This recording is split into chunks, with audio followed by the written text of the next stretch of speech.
Yo, what's going on, guys? Hope you guys had a fantastic week. So going into next week, it's tough to say, but like I always say, if you look at the weekly chart now, you see we put in another weekly FEG. So now we have one, two, three weekly FEGs. At some point, like I said, we will come back and fill these in and rebalance them, I guess you could say. Doesn't mean it's gonna be like next week, but I mean it's possible. Next week we come down here, we fill in this one, maybe in this one things get really really wild if we if we come down here. But I think the more likely outcome is at like worst case for the Bulls, we come back down into this weekly FEG and tap into it. But you still, we still close way up here. We're still above 16,000 here on NQ. To come back into this weekly FEG would take us down to about 15,800 level. And then like remember what I always say, like if I'm looking at this and this is like a 5 minute, 1 minute chart, like I think it's pretty obvious that this is still buy side. I still think price is still reaching up here to that 15 to that 16,270 level. I think it's like 264 to be more exact. Um, so I do think price is still drawing up to here on the higher time frame. You know, your daily, your weekly, your 4 and 8 hour charts. But that doesn't mean we can't come back and fill in some of this FEG first, and then go boom and then up there. I mean, I think that's a possibility. Like I said, Sunday's candles and into Monday's London and Asia candles will show us kind of where we want to draw to. If we go to the daily, I see not much to say, just a kind of a flat day. We kind of expected this today, right? Like low volume. Uh, Wednesday didn't do much. Like I said, Monday we tapped into that weekly, or we took 115 on Monday, and then remember the daily volume imbalance right here. Is where we still rejected off of this week. So I mean, like this could be our reversal point to go back down to like a daily FEG, or maybe down here, or to that weekly FEG, down at 15,800. But you see, we've already rebalanced the daily here, and we're still delivering, from here. But did this daily just send us up to the volume imbalance to then come back lower before going back higher? So we will have to see. Something else that I found very interesting today. Um, if you look at the 1 hour chart here, right, and then let's go to this volume imbalance up here. If you look at this this chart right here, look where we bounce off. You have the tiniest of tiniest hourly FPGs here, and price bounced off the exact bottom of it today. So this just goes to show you how price loves to come back and fill in even those tiniest FEGs, but there's still orders there. They're still like open paint spots that need filled in. They got filled in and then right back up. So I still think it's possible we're drawing lower, like on a shorter time frame. Like like look down here, 15,943. We have equal lows on the hourly chart. They're also 4 hour equal lows, and then today we left hourly equal highs up here, up at 16,053. So I do think like something is possible of down take the equal lows higher, or vice versa, to where we come up here first, take these equal highs, and then go lower. I think whichever one gets taken first, we go the opposite way to go back and take the other. Very possible. And the way this hourly FVG held was just it's almost telling.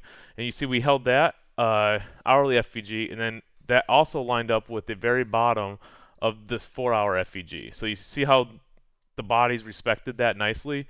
So I mean, as long as this 4 hour FEG holds going into Sunday and Monday, I think we're going up higher first.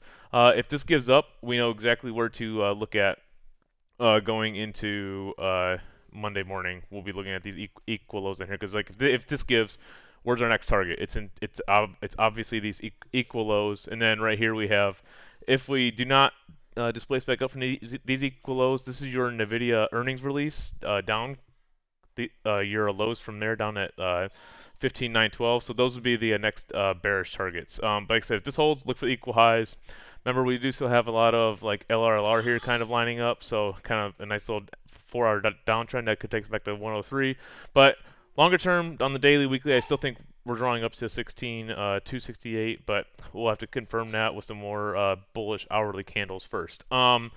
Looking at ES Black Friday sale, don't forget, you got 12 hours left on for TradingView to get 70% off. Really good deal. Like their premium package is like 600 bucks for a year. It's like 210 now. So if you haven't already, highly recommend take advantage of that. Just it's just a great thing to have, honestly. The ES, let's look at this here. So ES a lot stronger than NQ, right? Obviously I mentioned this morning we had a daily order block sitting here.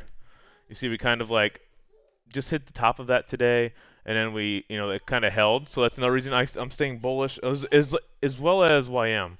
Like, look at YM. Like, this thing is just cranking out here. Like, I do think YM is drawing up to this daily FEG here at 35,510. So another reason that I'm staying, I'm leaning a little more bullish going into next week because obviously tech was weaker today, right? But ES and YM really held up the markets a lot better than than tech. You want to see all of them showing weakness. If there's just one showing weakness, like it's not very you can't be convinced that it's time to go down. Like because usually they stay correlated to an extent, right? So, but anyway, obviously we held the daily order block. We put the order block in on Wednesday when this body closed over this down closed body. So like I said, as long as this daily order block is respected, I do still think we're drawing up to these relative equal highs up here. 45, 80, 75 is target number one. You see, remember what I mentioned before.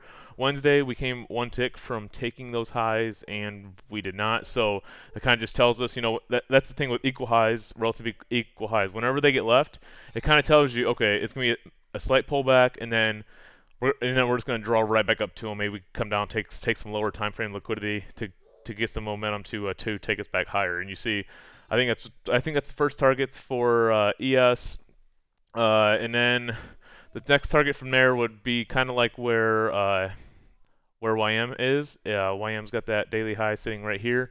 Same thing for ES would be up here at 46.11, and then obviously this daily high as well, sitting at 45.97. So those are the next targets for ES. And then if things get really wild and we see no pullback from here, you see we have a nice volume imbalance sitting up here on ES up to 46.40. But let's see some momentum push through here. I think we do get some pullback at some time. But like I said, play the price action just because price is crazy high. You think right now it's not a reason to go short. Like wait until you have confirmation on the higher time frame. Your hourlies are starting to get inverse to the downside. There's displacement like in FEGs being formed. You don't see that, do you? So with that, pretty much let's look at ES. See if it's holding anything.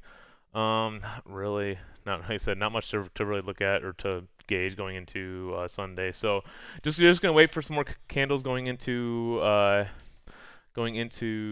Sunday into Monday, and then like I said, I'll have the morning video out on Monday morning, and we will see where price takes us from there. So hope you guys had a great Thanksgiving. Hope you have a great weekend, and we will see you guys on Monday.